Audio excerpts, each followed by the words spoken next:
Hello again. I think it's fair to say that Ed Miliband is a politician's politician. That is to say that among politicians he is a shining example of the breed and one with a pretty impressive record of being, well, a politician. This is fine when he's among other politicians, of course, making a speech in Parliament, say, but a serious problem soon becomes apparent when he is set loose in public among ordinary people. Whenever this happens, it immediately becomes obvious that however well he might be doing in his chosen occupation, Miliband has the misfortune to be certifiably insane. Of course, this is not a problem when he's pursuing his career alongside other politicians. Hardly any of them are normal either. And so Ed Miliband's bizarre belief system and obsession with things such as making electricity cost far more in this country than anywhere else is not really important.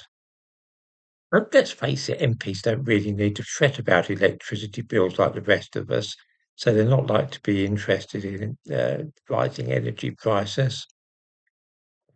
It's true that we were promised before the election that all those windmills and so on would make our electricity cheaper.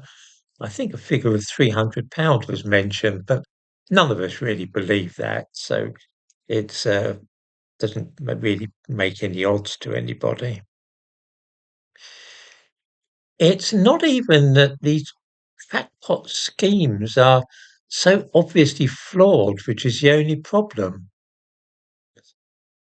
nor that our contribution to greenhouse gases is so tiny compared with the rest of the world. Let's face it, even if we accepted all the narrative about anthropogenic climate change, our achieving net zero couldn't possibly make any difference to rising temperatures on the Earth. The real problem with Ed Miliband is, as I say, that he looks and behaves like a complete loony. I do not think that in the real world there can be a single person who fails to spot this, or indeed who takes him seriously. Even die-hard global warming fanatics cringe when they set eyes on Ed Miliband, for they know what a terrible advertisement he is for their cause.